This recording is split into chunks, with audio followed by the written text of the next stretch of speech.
Still in order of folks that have to get out of here is Representative Maldonado, House Bill 5075. It's an act related to property, residential landlord tenant act. Requires the sealing of any district court file or a resolution of a trespass and eviction, which is being kicked out of your apartment. Complaint results in a verdict for the tenant and no appeal is taken. It would require that record be sealed. Without further ado, welcome. Thank you, Chairman. Thank you, members of the committee. Chairman explained this bill pretty simple. It's as it's written. I just will add this. Currently, an eviction complaint remains on a tenant's court record, even in cases where a complaint is dismissed or otherwise determined in their favor. Many landlords screen for prior evictions. Individuals and families with such a record are systemically denied the ability to rent a safe and healthy new home. A court record of an eviction complaint is a significant barrier to assessing a safe and decent home for those who most need it. I do have a few individuals here who will speak a little bit more on their experiences, and I just encourage you all to take some time, and I am open to discussion to further work on this policy. I did introduce it last year, a little bit late in session, so I know there's a little bit of concern coming, but again, open to have those conversations and make changes that are reasonable. Any questions of the sponsor? Yes, Joe. So it is a good bill, but would this affect court where respectively when I ran out on somebody with flying protection? Have you ever crossroads on this? You know, even small place. Crossroads representative, I have not.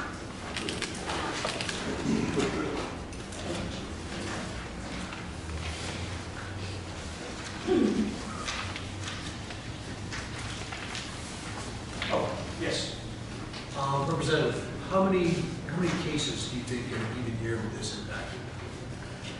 So, in a recent article in the Providence Journal, this was given to me late last year, we led New England both eviction filing rates and evictions in Providence in 2016 at a rate of 3.82%, when nearly triple those in Boston with 1.3%.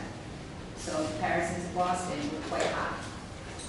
So it seems that there is a need to address the matter, which these separate organizations will elaborate as they have more hands-on experience with it. But in comparison to Boston, it seems that they are reported that we are quite high. And that percentage of actual evictions taking place, or just the percentage based on the housing stock? I don't want to speak on that, but I can provide you further information on that article so that you get more detail on that. Any further questions of the sponsor? Thank you, Representative. Thank you, Chairman.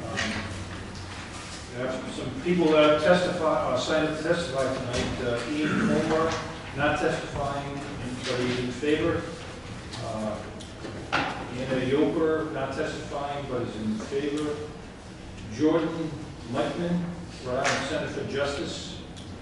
Is he here? Go ahead, Jordan.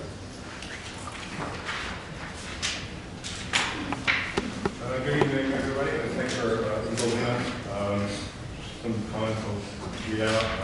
I'm an attorney. I've been practicing law for a little over 7 years now. I've been representing tenants and folks experiencing housing insecurity for most of my legal career. I work at the Rhode Island Center for Justice, which is a nonprofit law firm here in Rhode Island. We represent low-income residents across the state, and we are supporting H5075 because sealing court records for tenants who had their evictions dismissed will reduce housing insecurity while safeguarding important well-established remedies under current Rhode Island law. Applicants for rental housing should not be discriminated against in their applications due to a court record which confirms that they've done nothing wrong. The availability of online court records contributes to housing insecurity and unsafe housing stock throughout Rhode Island by disincentivizing tenants from serving their rights that this General Assembly has provided. Court records in such circumstances should not be made available for the purpose of denying housing. One of the most common reasons why people contact our office is seeking assistance with the housing conditions. Folks come to us experiencing evictions before they stop paying rent, after they've stopped paying rent, before an eviction's been filed, after an eviction's been filed. But almost all of them share concerns about the quality of their housing. And Rhode Island law currently, as it's written, gives tenants some really wonderful remedies. If their landlord is not providing heat or providing electricity or providing access to get necessary utility services, tenants have the right under Rhode Island law right now to access the necessary services they need and to reduce the rent that they're paying to their landlord based on that value. Tenants right now have the right under Rhode Island law to repair and deduct from their rent the cost of those repairs when they follow certain procedures. Right now, when folks come into my office and I have to explain to them what their rights and remedies are, I tell them what the law is, I tell them what the law says, I tell them what they can do, I tell them about their right to file for a preliminary injunction, I tell them about their right to sue their landlord to get things done.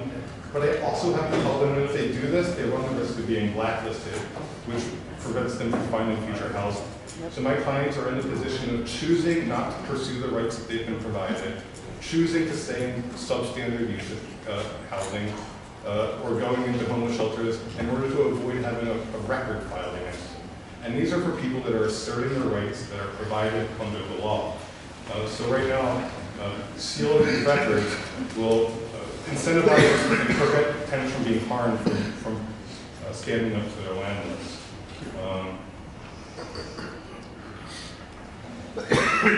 Another point that I'd just like to make, that's not necessarily listed in a written comment, is that we're already in a position of limiting access to court records in other circumstances. We've sealed criminal records, we've spun arrest records. There are situations where we've agreed simply no public interest in allowing the access to use these types of records. And accessing a record of a dismissed eviction, there's simply no justifiable public interest in allowing property manager or landlord to rely on that, because the only thing it's telling me is that this person took their landlord to court. And a problem tenant is a tenant who stands up for safe housing and asks their landlord to make repairs that perhaps the landlord can't afford.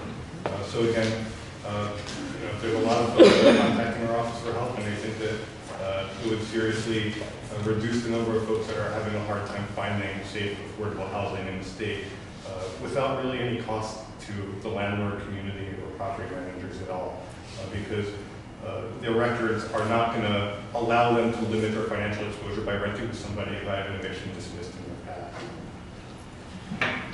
Any questions for the witness? Yes, Tom. Would you have any problem rewording the bill to say that it would also seal any file where the results of the complaint are in where the verdict is for the landlord? Would I have a problem sealing records that are in the landlord's favor? So if an eviction is dismissed and it shows that a tenant owes her landlord unpaid rent or something along those lines, sealing that record, I think that would create a different set of interests that aren't necessarily the same interests that. No, it's not the same interest, but I'm saying you have a problem. I can't think of a problem. There could be an instance where a money judgment is entered. But again, this is just about sealing the records from the public. And there are systems in place already, like we mentioned in our comments, where judgments that are entered in court are automatically reported to the credit bureaus and made available. No further questions? Oh, yes. Would this in any way prevent a prospective tenant who is looking at the property who one of these, impacts my living landlord, like I said, slumlord, say it's a slumlord. Is there any way that I, as a tenant, if I want to look up the record, this slumlord's record in court, would this prevent me from knowing whether or not I'm potentially walking into a slumlord's place? Because if you're sealing the record, you're not only sealing it to protect the person, but you're also protecting the landlord. And again, how do we, as consumers, find out what our landlords have been doing? I guess my first response to that would be that it's a false concern. I don't think that tenants out there are logging into the Court Connect system to identify slumlords.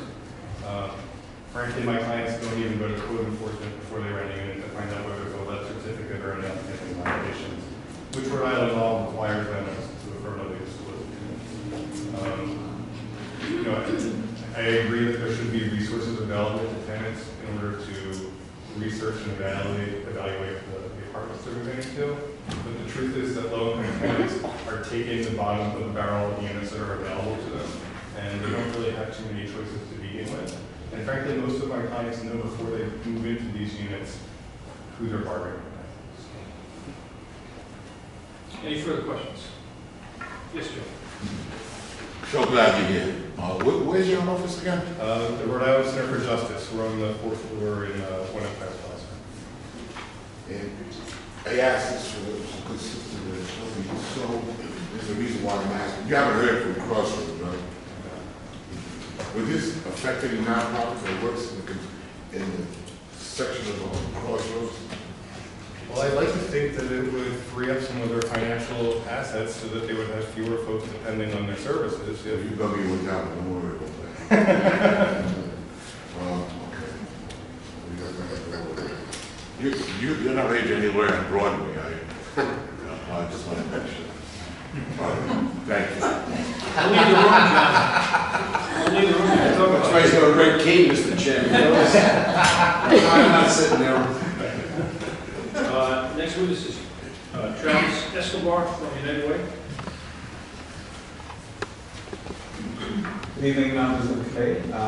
So Travis Escobar, United Way of Rhode Island. I want to talk about the need for housing in general. We have a housing shortage in our state, and we are in strong support of this legislation because it eliminates one more barrier that individuals, our neighbors, our family, our residents, people that we're looking to take care of, have access to safe, quality housing. Right? So home, that's the bedrock for everything. So that's why I want to support this legislation, and obviously people like Jordan and Shelby leading potential amendments. I want to talk about a little bit about our 211 call center, which you might have heard about recently in the news with the state of emergency. So if people have a issue in the state, have a concern, they have a need of basic support, you can call 211. So we got activated during the state of emergency, obviously what's going on in Newport, and we're around all year, 24/7, and one of our top concerns that we get is for housing. So over 120,000 calls around housing needs, housing supports. United Way of Rhode Island has been the support for housing. We led the last housing bond campaign, and to sort of solve our housing issues, there's many steps that we need to take, and we're in strong support of this legislation getting passed because we need to have less people getting forced from their homes. So we definitely hope that you as a committee support this legislation. Any questions?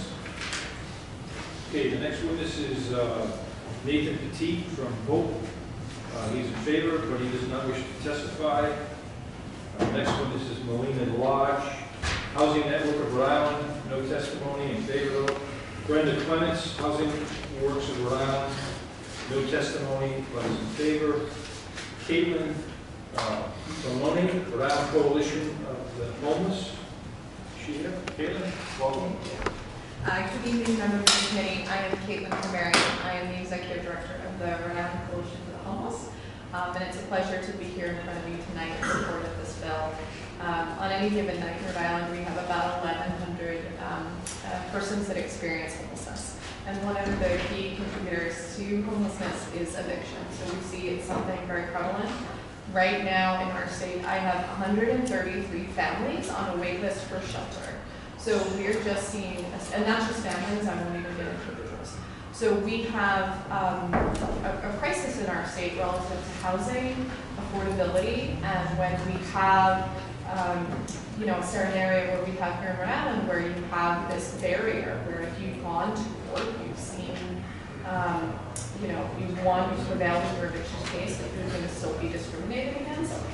It's just one more barrier. So as the coalition and our member agencies, of which Crossroads is one, we really want to, reduce as many barriers as we can and really end discrimination and related to housing. Another piece I'll say is we also operate a legal clinic where we have people who are experiencing homelessness or a housing crisis come to us, and it's not just eviction, that you might go to court for not paying the rent. It's really any number of situations. It might be that they're not making the repairs that they need. It could really be anything. So I really encourage you to support this bill, and it's really pivotal to the work that we're doing. Any questions?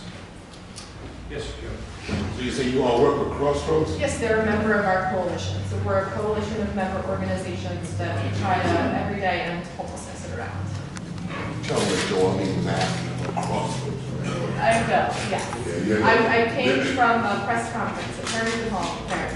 Crossroads is never getting away from the family. So, let's go back to this one more time.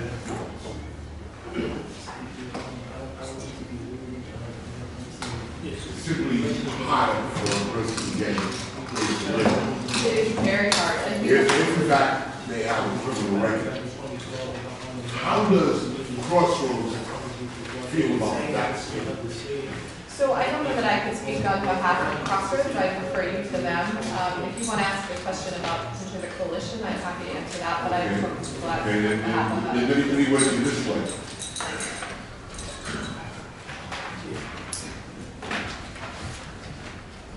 Some of the nonprofits deal with housing. Yep. How are they gonna deal with this? And can you be more specific? And regarding people having criminal records. Well, so I guess, so I will say one thing, I'm a social worker, right? You're a So what? I'm a social worker, I'm not a lawyer. It's my understanding that eviction is civil, my friend, and not necessarily a criminal thing, so I feel like this is really just, if you go into an eviction case and you prevail, that record shouldn't be held against you when you're applying for housing, and I think that's, our position is to reduce as many barriers as possible. Well, I'm okay with you, Bill. Okay?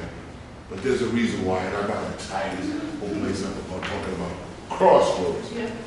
But I'll let you go with that. I just want that. And I'd be happy to speak with you offline, and that invitation Yeah. goes to anybody. We'd love to talk more about homelessness and housing in our state. Thank you for taking the heat from me. I appreciate it. Oh, anytime. Thank you, Mr. Chairman. Caitlin, I think it's a good bill, but I maybe should have asked Shelby as well. The landlord generally, when you go to rent anywhere, will ask you where you lived prior to this and want to contact the prior landlord. So I mean, I'm just still going to have the same problem in the end. I think just When the like, landlord reveals, we went to court and they did this, that, didn't pay, or whatever the problem was. yeah, I mean, I think landlords have autonomy in decision-making about who they rent to and don't, and I think they consider a lot of different factors, one of the two references, and I think a tenant has ability to present the references that they feel best represent their rental history, and I think, really what we're just trying to do here is reduce one more barrier. If we prevail in the case, let's not hold that against Thank you. Any further questions? Thank you. Laura Jawowski, House of Hope, does not wish to testify, but is in favor. Andrea Smith, Help for the Homeless, does not wish to testify, but is in favor. Michael Galetti, something or other. Michael? Welcome, Michael. Great, it's Michael Gallo, Rhode Island Users Union, I'm the executive director. Say that again? The Rhode Island Users Union. So I had maybe about a year and a half of experience working full-time as a case manager at one of the local shelters. And some of the experiences that we found really challenging working with some of our clients was navigating barriers that didn't make a lot of sense. So we had a lot of clients who were stuck working the housing process that would have to stop in the process of application. And a lot of times these applications were very time critical. We had a number of clients that would come through our rapid housing program, and the agency had a lot of pressure to move clients successfully through the rehousing process to permanent housing. So one of the challenges that would come up in this process was having a history of eviction. And so there would be challenges when we would try to get the housing authority to communicate with the landlord, and there was no legal compulsion or requirement for the landlord to respond to the housing authority. So a lot of times, clients were having these walls put up around their opportunities to access housing, even if there wasn't a judgment made against them, just simply because the process didn't work to allow them to access the benefits and the rights that they were entitled to. And this would impact their children. This would impact the people around them. And it would cost the state a lot of money having to continue to pay for that housing when there were permanent funded opportunities that were federally subsidized that we would then have to tap into state dollars to take care of instead. So I think it's really important that there's a strong fiscal argument for this type of a policy. But there's also a bit of a restorative justice behind this policy, where people who have essentially committed no fault, to be able to have adverse action taken against those individuals, that to me did not represent an action of justice. I would say that in my mind, to answer your question, Representative, about whether or not the landlord record should be sealed or whether the record in its entirety could be sealed, I think that it's sensible to consider that there should be an equitable erasure system that would transpire and run in accordance similar to our expungement process. So after a certain period of time where a person demonstrates good conduct, there should be a pathway to remediate the barrier. And I think that's a restorative justice initiative that we should be discussing and should potentially be included in our conversation about how do we make our housing laws more responsive to people's change over time. You know, people may experience challenges that are well outside of their control. Currently, right now, we're in one of the longest periods of government shutdown in American history. And right now, we have people who have been forced out of jobs who do not have the ability to access benefits or wages that are almost undoubtedly going to have their housing impacted by this. Those people would then fall privy to an eviction system. Now, whether or not that eviction was actually found in their favor or not, those are forces far beyond their control. And we should be able to have something available for those folks to remediate the circumstances under which they're falling a victim to, and to not have further opportunities restricted from them or have otherwise guaranteed or entitled rights denied to them that they would have otherwise been entitled to. Thank you. Any questions? Thank you. Laura Haas, Rhode Island Users Union. Hello, Committee. Hi, how are you?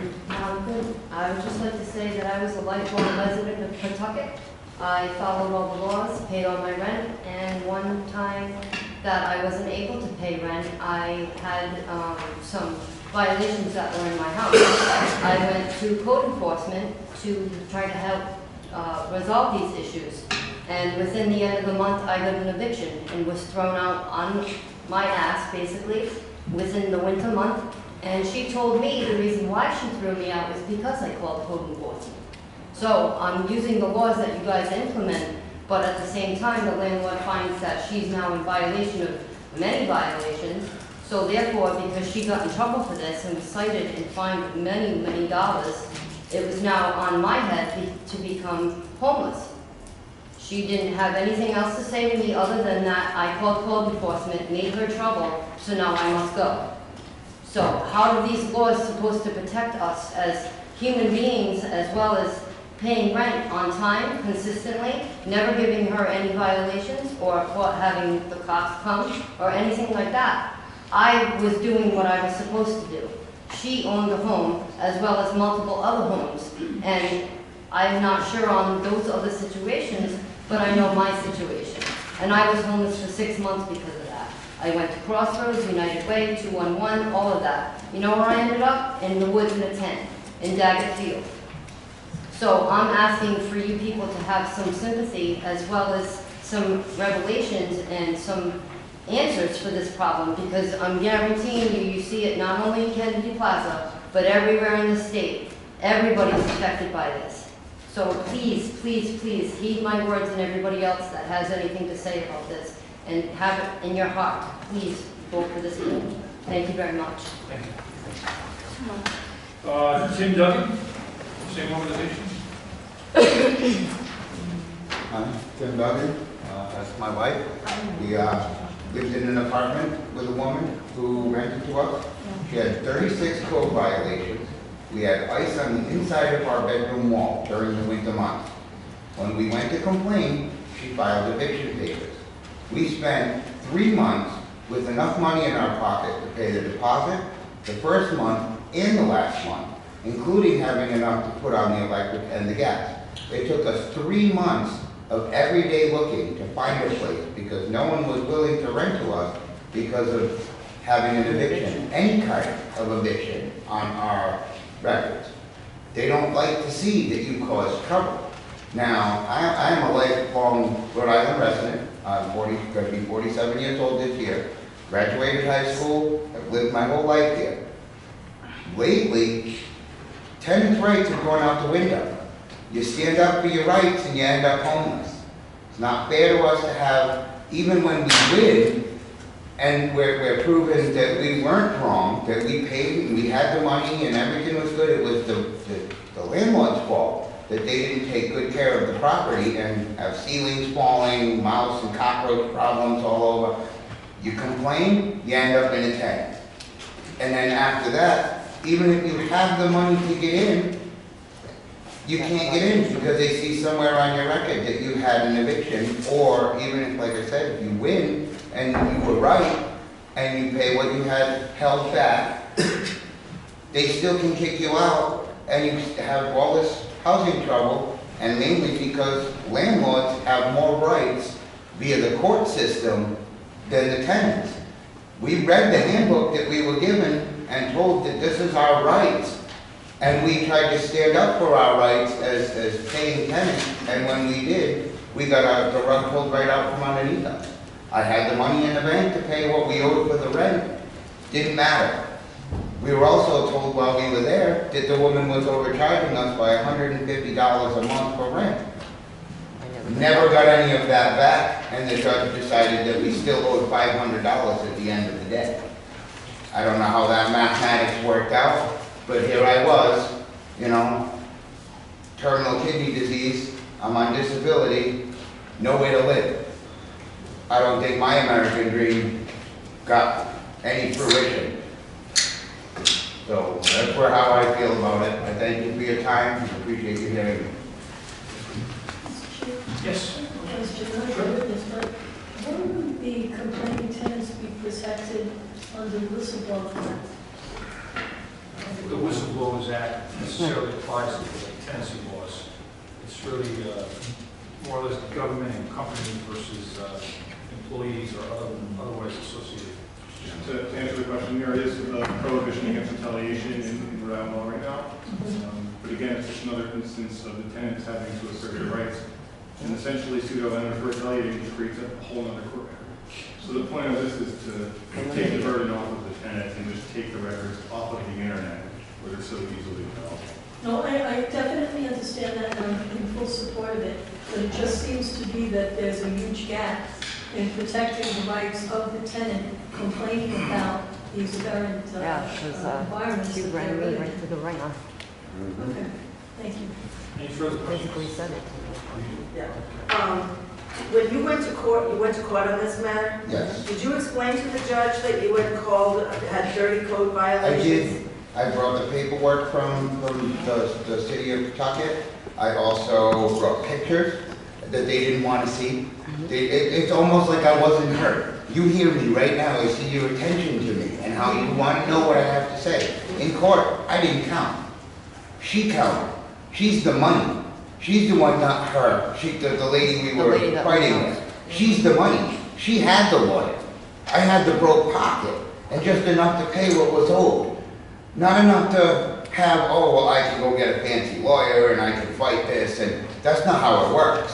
When you're barely scraping to have food on your table, and sometimes you don't even have that, when it comes to the point where you pay your rent, and then they still, oh, well, I don't have to fix that right now. The excuse as to why she didn't fix the ice on the bedroom wall was because there was snow on the roof, and she couldn't do work to the roof. I used to work for Gorman Roofing. You shovel, you sweep, you dry, you repair, period. So when she told me she couldn't fix the roof and the leaky wall is why we went to code enforcement. Because I know, as an ex-roofer, that there's no excuses as to why that roof could not have been repaired during any months of the year. There should never be this thick of ice on the inside of my bedroom wall, ever, and it me being expected to pay. If you went to McDonald's and they dropped your hamburger on the floor and tried to hand it to you, you ain't buying that, right? The same reason I wasn't going to give her my hard-earned money to have ceilings falling on my wife and having ice on my bedroom wall and having mice in my house. when you bring these things up to the landlord, they say, oh, well, give me trouble, you're out of here. And they know they can win because they know we're broke. They get the bathroom behind them. That's the biggest problem, is 90% of the tenants in this state don't have the money to stand up for their own rights. Because we know we stand up, that seat goes somewhere else. And that'll be the last time we get to sit. Thank you. Thank you. Any further questions? Thank you. Thank you. Noah Copeland and Bethany Mitchell, both from the Rhode Island Users Union. Are you here? So, we're going through a situation right now, my wife and I, we're afraid to go after our landlord because of eviction. So we get evicted, we lose our apartment. Well, now that eviction's on our record, we go to apply somewhere else, they see that we don't get the apartment. We go to another place to see that. They don't want to rent to us because we're afraid to say, hey, we're bringing you to court because we have black mold, we have mice, we have problems galore in that apartment. Easier to move if we could afford to, but as soon as we take them to court, they're going to say, okay, took us to court, we got what you wanted, but now you got to get out. So we're not wanting to take our landlord to court because we can't really afford to move. We're slipped and fell the other day on the ice. Afraid to take them to court for the pain, the suffering, everything that's happened. I've been in the hospital, but I won't take her to court because I'm afraid to get evicted. And then I'm out of place, I have no place to live, a pregnant wife, no place, no shelters are open. Well, they're open, but they capacity, they're full. There's a wait list. And you're separated. You go somewhere and they say, okay, well now, you're on a waiting list, she's pregnant, well, that's too bad, you still have to wait, there's other people in front of you. Okay, well, we sit here with an eviction on it, we can't go anywhere. You know, we're limited on funds, we work hard, we do our thing, and yet, if we take on landlord, we're done, we're gone, we're out, we're no place to live. So we fear taking our landlords to court because of this reason. So what do? If we win this case, we still have that on the record. So if it's sealed, it protects us. Yep. Now we can leave, we could go somewhere and they can't see that. So you know, right now it's a lose-lose. You know, you stay in a shitty house because you have no way to go anywhere. But if you win this case and you are able to go somewhere else, you can't. Because what do? The next landlord looks at it and says, oh, well, they cause trouble, they cause problems, I don't want that here. So we're kind of stuck in limbo. So this law protects us, it helps us. It lets us be able to move on to another apartment that may be a little better. I mean, you know, it's tough. So if this passes, this is good for us. This is good for tenants. It protects us when problems like this occur and we are afraid to take them to court. Now we can take them, if this passes, we can take them to court and not suffer any consequences for being a reliable tenant, paying rent, taking care of stuff. So it's tough. You know, this protects us, the people. That's everybody involved, and landlords shouldn't have the right to live like slumlords. Like, tell you, you can't have this because I'm a slumlord and you're going to take me to court, I'm going to boot you. I have a comment. I'm actually in support of the bill and I sympathize with everything that you said. I just want to kind of correct one thing you're saying, in that you guys aren't taking anyone to court. You're being taken to court. And this bill is sealing something in which you're successful in defending yourself. And there's a difference, and I mean that. I'm on your side, I agree with you, okay? Just because you complain to code, or all of a sudden you find yourself in the district court being held, you are the defendant. You're not suing the landlord. No. And so I want you to be clear on that you guys, I don't mean that in a personal way, But you're talking about, you guys, you're necessarily the victim, you're the defendant being sued for whatever reason, for eviction, for non-payment, for whatever. And yet, you know, that's the concern. You're not taking someone to court. You're being taken to court, and then you're being victimized again. And I think this kind of, in my opinion, kind of takes care of that. And it's more of a comment than a question, but I thank you for that. We've talked to lawyers and tried to see what we can do, and he says you can take me to court, but be prepared to lose your bond. Yeah. That's where we... I understand what you're saying, and you're probably correct in the advice you're getting, but I guess the point of this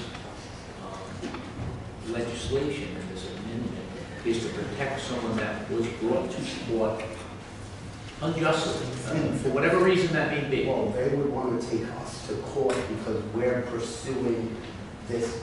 That's correct. That's what I'm saying, and I agree with you, and I do sympathize with every single one that's testified. It's terrible because we can't, we lose either way. I've seen a lot of it. I've been in court, unfortunately. So I wish you the best. Thank you for coming. Thank you. Sorry, you have a question? Well, you all know how I feel about lawyers. I don't want to make them all nervous. And I've said it 100 times. Chris, you're right in everything you said. But you know what? The reality of what these folks are going through is unfortunate. The attorneys they get are not good representation. Only you all are. Good Broadway, he's good. But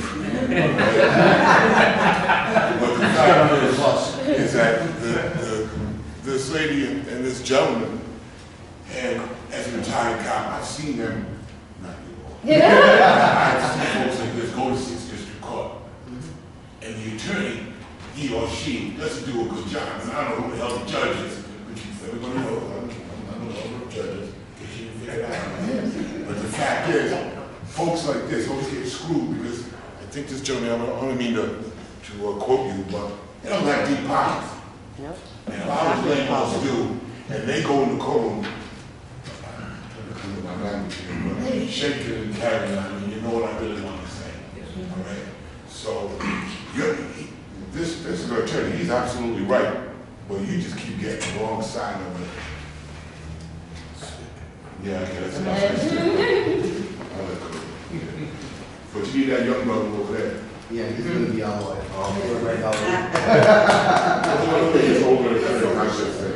Nice solution. All right, you know what, Bethany, thanks. You agree with everything your husband said, right? Yes. You better. Thanks. Looks like you lost the fight, man. You're a one-two-punch combo. Megan Smith. Megan Smith here, from Boston University. Randall Rose. Thank you, Mr. Chairman, members of the committee. I'm also in support of this bill. I think we know how it's very important. It's important not just for the state's economy, but also for just people to live their own lives with decent housing. And it really doesn't help if we have housing stock in such terrible condition. I mean, the General Assembly set policy a long time ago that we want to have code, we want to have housing stuff that's up to par, and we all know there are these people, these slumlords, who are just flouting what the General Assembly has decided, and they found ways to get away with it, and really harming the state in lots of different ways. Because the people have to live in terrible housing, they're not going to be able to contribute to the state as much a lot of times. So it's, I think we've heard about a lot of the, we've heard about a lot of cases of what's happened, and the, I want to emphasize that the people who file these complaints, the people who do stand up for their rights, who try to contest the evictions, they're doing a lot for the state. They're not just helping themselves. They're taking steps to get the housing stock improved for future tenants. And what they do is really a benefit to the whole state, and yet they get retaliated against for it.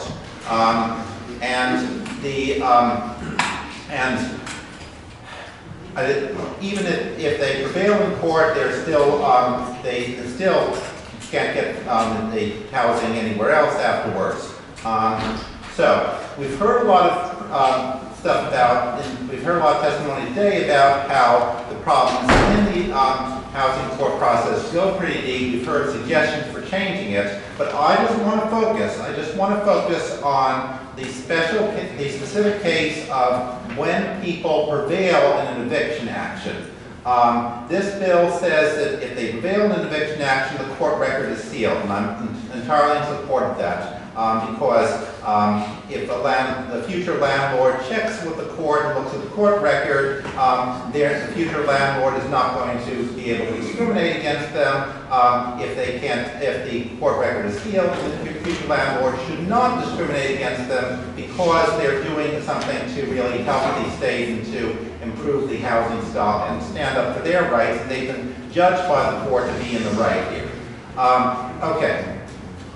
The reason why I came to testify today is to say that even for the people who prevail in court in an eviction action, this bill does not go far enough, and I'm going to suggest an amendment to help the people who prevail in court in an eviction action. If you prevail in court, this bill says the record is sealed. But even if the record is sealed, the background check companies are going to crawl the web, they're going to get the court record before it's sealed, and they're still going to provide a background check to future landlords saying that this person was subject to an eviction action. So any future landlord who uses a background check company is still going to be able to and will likely discriminate against the people who have prevailed in court, who have been innocent, and have been judged by the court to have been in the right. So I would suggest changing the bill a little bit so that it does not only seal the bill, but it takes a further step so that people can't, so that landlords who use a background check company can't discriminate against these people who are in the right. And what I would suggest is we can't tell the background check company not to provide the records to the First Amendment issues here. But what we can do is we can say, it should be illegal for a landlord to discriminate against this prospective tenant on the grounds of a court action in which the tenant was successful. Because if landlords discriminate against the tenants like that, that's just kicking the people out of housing who are very helpful citizens who are actually helping people, helping the whole state and helping the housing stock to be improved, and sending the message that it's strengthening the ability of landlords to get away with not improving their housing stock because they know they can threaten people with this. So it should be illegal for future landlords to discriminate on the basis of any kind of action where the tenant was successful. And B, the other thing that should be in the bill is background check companies. You can't stop them from collecting and offering this information, but you should require the background check companies to, if they offer a product which can include the reports of actions where the tenant was successful, they should also be required to offer another product which does not include those actions where the tenant is successful. And that way a landlord who wants to comply with the law, who doesn't want to discriminate, can just purchase the background check product that will not include actions where the tenant is successful. So I think those two changes would improve the bill. Thank you. Any questions for Ray? Thank you. All right, that concludes testimony on House Bill 5075.